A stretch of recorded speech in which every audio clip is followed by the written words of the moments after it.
আখেরি ও সর্বশ্রেষ্ঠ নবী মুহাম্মদ সাল্লাল্লাহু আলাইহি ওয়াসাল্লাম জীবন চরিত্র বলতে বোঝায় আল্লাহ প্রদত্ত সে বার্তার বিচ্ছুরিত আলোকরশ্মির বাস্তবায়ন বা রূপায়ণ, যা নবী মুহাম্মদ সাল্লাল্লাহু আলাইহি ওয়াসাল্লাম মানবজাতির সম্মুখে উপস্থাপন করেছেন এবং যার দ্বারা মানুষকে পথভ্রষ্টতার গাঢ় তিমির জাল থেকে উদ্ধার করে শাশ্বত আলোক উজ্জ্বল পথের উপরে প্রতিষ্ঠিত করেছেন এবং মানুষের দাসত্ব শৃঙ্খল থেকে মুক্ত করে আল্লাহর দাসত্বে আসন করিয়েছেন।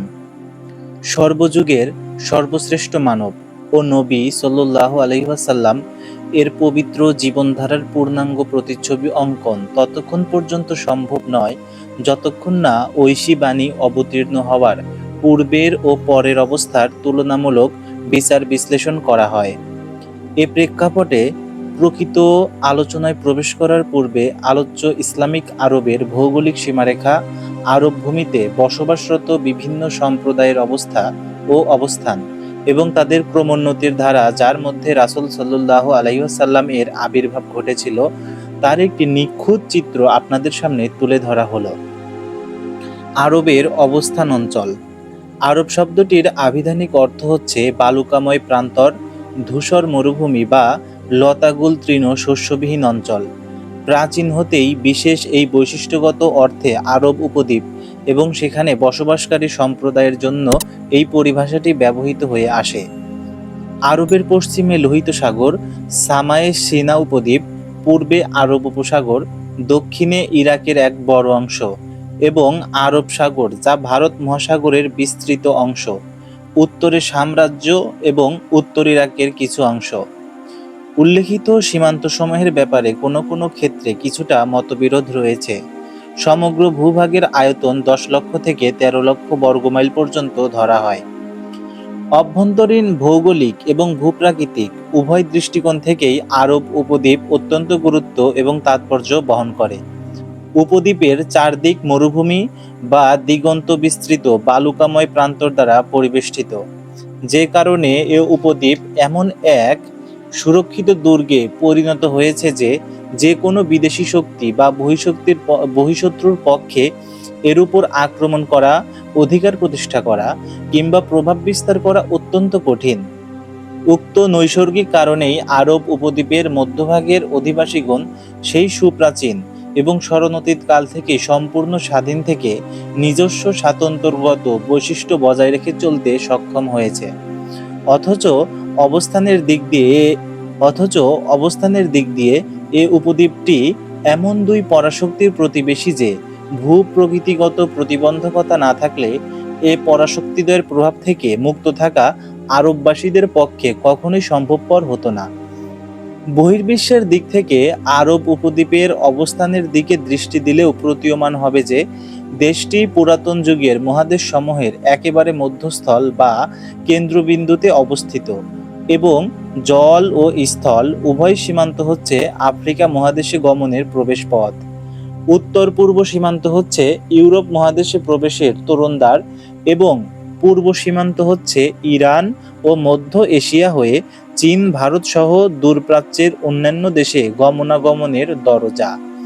এভাবে পৃথিবীর বিভিন্ন দেশ ও মহাদেশ থেকে সাগর ও মহাসাগর হয়ে আগত জলপথ বিশ্বের সাথে আরব উপদ্বীপের চমৎকার যোগসূত্র রচনা করেছে। বিভিন্ন দেশে জাহাজগুলো সরাসরি আরবের বন্দরে গিয়ে ভিড়ে। এমন ভৌগোলিক অবস্থা ও সীমারেখার প্রেক্ষিতে আরব উপদ্বীপের উত্তর ও দক্ষিণ সীমান্ত ছিল বিভিন্ন সম্প্রদায়ের ব্যবসা বাণিজ্য, কৃষি ও মত বিনিময়ের লক্ষ্যস্থল বা কেন্দ্রবিন্দু। আরব প্রজন্ম ও সম্প্রদায় সমূহ। জন্মসূত্রের ভিত্তিতে ইতিহাসবিদগণ আরব সম্প্রদায় সমূহকে 3টি শ্রেণীতে বিভক্ত করেছেন। এই 3টি শ্রেণী হল আরবে বায়েদা, আরবে আরবা এবং আরবে মোস্তারেবা। আরবে বায়েদা তারা হচ্ছে সেসব ধ্বংসপ্রাপ্ত প্রাচীন গোত্র এবং সম্প্রদায় যারা ধরাপৃষ্ঠ থেকে সম্পূর্ণরূপে নিশ্চিহ্ন হয়ে গিয়েছিল এবং তাদের সম্পর্কে সঠিকভাবে জানার জন্য নির্ভরযোগ্য তথ্য প্রমাণাদির সন্ধান লাভ প্রায় অসম্ভব হয়ে পড়েছে। এই সম্প্রদায়গুলো হচ্ছে যথাক্রমে আদ, সামুদ, তাসম, জাদিস, ইমলাক, উমাইম, জুরহাম, হাজুব, ওয়াবার, জাসিম, হাজরামাউত ইত্যাদি। বিস্মৃতির অতল তলে তারা এমনভাবে হারিয়ে গিয়েছিল যে তাদের পতনের পর উত্থানের আর কোনো সম্ভাবনাই নেই। দ্বিতীয় গোত্র হচ্ছে আরবে আরেবা। তারা হচ্ছে সেসব গোত্র যারা ইয়ারুব বিন ইয়াসজুর বিন কাহতানের বংশোদ্ভূত। তাদেরকে কাহতানি আরব বলা হয়। ৩ নম্বর গোত্র হলো আরবে মুস্তারেবা। তারা হচ্ছে সে আরব সম্প্রদায় যারা ইসমাইল আলাইহিসসালামের বংশধারা থেকে আগত। তাদেরকে আদনানি আরব বলা হয়। আরবে আরবা অর্থাৎ কাহাতানি আরবদের প্রকৃত আবাসস্থল ছিল ইয়েমেন রাজ্য। এখানেই তাদের বংশধারা এবং গোত্রসমূহ বহু শাখা প্রশাখায় বিভক্ত হয়ে পড়ে। তাদের মধ্যে পরবর্তীকালে দুটো গোত্রই অধিক প্রসিদ্ধি লাভ করেছিল। সেই দুটো গোত্র হলো হিমিয়ার এবং কাহলান। হিমিয়ার এর প্রসিদ্ধ শাখাগুলো হচ্ছে জাইদুল, জামহুল, কোজাআহ এবং সাদাসেক। কাহালান এর প্রসিদ্ধ শাখা প্রশাখাগুলো হচ্ছে হামদান, আনমার, তাই মাজহিজ, কিন্দুহ, লাখম, জুজাম, আজদ, আউস, খাজরাজ এবং জাফরান বংশধরগণ।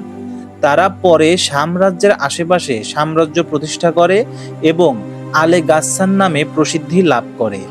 পরবর্তীকালে অধিকাংশ কাহালানি গোত্র ইয়েমেন রাজ্য ত্যাগ করে আরব উপদ্বীপের বিভিন্ন অঞ্চলে ছড়িয়ে পড়ে। সাধারণভাবে তাদের দেশ ত্যাগের ঘটনা ঘটে সাইরে আরেম এর কিছু পূর্বে। এটা হলো সেই সময়ের ঘটনা যখন রোমীয়গণ মিশর ও শাম দেশে অনুপ্রবেশ করে ইয়েমেনের অধিবাসীদের বাণিজ্যিক কাফেলা চলাচলের রাস্তার উপর একচ্ছত্র আধিপত্য প্রতিষ্ঠা করে এবং স্থলপথের যাবতীয় সুযোগ সুবিধাও চিরতরে বন্ধ করে দেয়। এর ফলে কাহলানিদের ব্যবসা বাণিজ্য বন্ধ হয়ে যায়। হিমিয়ারি ও কাহলানি গোত্রদ্বয়ের বংশধরগণের মধ্যে বিরাজমান আত্মকলহ ও দ্বন্দ্ব যে তাদের বাস্তুভিটা ত্যাগের অন্যতম প্রধান কারণ ছিল তার ইঙ্গিত বিভিন্ন সূত্র থেকে পাওয়া যায়। এ সকল সূত্র থেকে যে তথ্য পাওয়া যায় তাতে দেখা যায় আত্মকলহের কারণে জীবনযাত্রার বিভিন্ন ক্ষেত্রে নানাবিধ জটিল সমস্যার উদ্ভব হওয়ায় কাহালানি গোত্রসমূহ স্বদেশভূমির মায়া ত্যাগ করতে বাধ্য হয়। কিন্তু হিমিয়ারি গোত্রসমূহ স্বদেশভূমিতে স্থায়ীভাবে বহাল থাকে। যে সকল কাহালানি গোত্র স্বদেশের মায়া ত্যাগ করে অন্যত্র গমন করে তাদের 4টি শাখায় বিভক্ত হওয়ার কথা বিভিন্ন সূত্রে জানা যায়। সেগুলো হচ্ছে আজদ গোত্র, লাখার ও জাজাম গোত্র, বনু তাই গোত্র এবং 4 নম্বর হলো কিন্দা গোত্র। আজদ গোত্র তারা নিজ নেতা ইমরান বিন আমর মুজাইকিয়ার পরামর্শে দেশ ত্যাগ করেন। যাত্রার প্রাক্কালে প্রথম দিকে তারা ইয়েমেনের এক স্থানে অবস্থান করেন। নিরাপত্তার ব্যাপারে সুনিশ্চিত হওয়ার জন্য অগ্রভাগে অনুসন্ধানী বাহিনী প্রেরণ করত। এভাবে পথ অতিক্রম করতে করতে তারা অবশেষে উত্তর দিকে অগ্রসর হওয়ার এক পর্যায়ে বহু শাখা প্রশাখায় বিভক্ত হয়ে পড়ে এবং ভ্রমণ করতে করতে বিভিন্ন স্থানে স্থায়ীভাবে বসবাসের ব্যবস্থা করে নেয়। তাদের এ দেশান্তর বসতি স্থাপন সংক্রান্ত বিভিন্ন বিবরণ আমরা তুলে ধরব। সালাবা বিন আমর তিনি প্রথমত হেজাজ অভিমুখে অগ্রসর হয়ে সালাবিয়া এবং জিকার নামক দুটি স্থানের মধ্যস্থলে বাসস্থান নির্মাণ করে বসবাস করতে থাকেন। যখন তার সন্তানাদি বয়সপ্রাপ্ত হয় এবং বংশধরগণ শক্তিশালী হয়ে ওঠে তখন মদিনা অভিমুখে অগ্রসর হয়ে মদিনাকেই বসবাসের জন্য উপযুক্ত স্থান মনে করে সেখানে বসতি স্থাপন করে। সে সালাবার বংশধর থেকেই উদ্ভব হয়েছিল আউস এবং খাজরাজ গোত্রের তথা মদিনার আনসারদের। হারিসা বিন আমর অর্থাৎ উজাইমা এবং তার সন্তানাদি তারা হেজাজ ভূমিতে চক্রাকারে পরিভ্রমণ করতে করতে মাররুজ জাহরান নামক স্থানে শিবির স্থাপন করে বসবাস করতে থাকেন। অতঃপর হারাম শরীফের উপর প্রবল আক্রমণ করে বনু জরহুমকে সেখান থেকে বহিষ্কার করে এবং নিজেরা মক্কা নগরীতে স্থায়ী বসতি স্থাপন করে বসবাস করতে থাকে। ইমরান বিন আমর সে এবং তার সন্তানাদি আম্মানে বসতি স্থাপন করেছিল, তাই তাদেরকে আজদে আম্মান বলা হতো। নসর বিন আজদ তার সাথে সম্পর্কিত লোকগুলো তিহামায় বসতি স্থাপন করেছিল। তাদেরকে আজদে সানুয়াহ বলা হতো।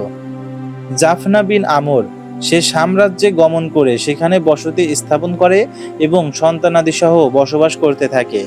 সে হচ্ছে গাসসানী শাসকগণের প্রখ্যাত পূর্বপুরুষ। সাম্রাজ্য গমনের পূর্বে হেজাজে গাসসান নামক ঝর্ণার নিকট তারা কিছুদিন বসবাস করেছিল, তাই তাদের বংশধরকে গাসসানী বংশ বলা হতো। লাখম ও জুজাম গোত্র। এই লাখমিদের মধ্যে নাসর বিন রবিয়া নামক এক ব্যক্তি ছিল, যে হিবার মুনজির বংশের শাসকগণের অত্যন্ত প্রভাবশালী পূর্বপুরুষ ছিল। বনু তাই গোত্র। এ গোত্র বনু আজদ গোত্রের দেশত্যাগের পর উত্তর দিকে অগ্রসর হয়ে আজা এবং সালমা নামক দু পাহাড়ের পাদদেশে স্থায়ীভাবে বসবাস করতে থাকে। এ গোত্রের নাম অনুসারে এই পাহাড় দুটো তাই গোত্রের পাহাড় নামে পরিচিতি লাভ করে। কিন্দা গোত্র। এ গোত্র প্রথমে বাহরাইন বর্তমান আল আহসায় শিবির স্থাপন করে, কিন্তু সেখানে আশানুরূপ পরিবেশ ও সুযোগ সুবিধা না পাওয়ায় বাধ্য হয়ে হাজরামাউত অভিমুখে যাত্রা করে। কিন্তু সেখানেও তেমন কোনো অনুকূল পরিবেশ না পাওয়ায় অবশেষে নজদ অঞ্চলে গিয়ে বসতি গড়ে তোলে। সেখানে তারা অত্যন্ত জাঁকজমকপূর্ণ এক বিশাল রাষ্ট্রের গোড়াপতন করে, কিন্তু সে রাষ্ট্র বেশি দিন স্থায়ী হয়নি। অল্পকালের মধ্যেই তার অস্তিত্ব চিরতরে বিলুপ্ত হয়ে যায়। কাহালান ছাড়া হিম আরেও অনুরূপ একটি কোজা আগোত্র রয়েছে। অবশ্য যারা ইয়েমেন থেকে বাস্তুভিটা ত্যাগ করে ইরাক সীমান্তে বসতি স্থাপন করে, তাদের হিমিয়ারি হওয়ার ব্যাপারেও কিছুটা মতভেদ রয়েছে।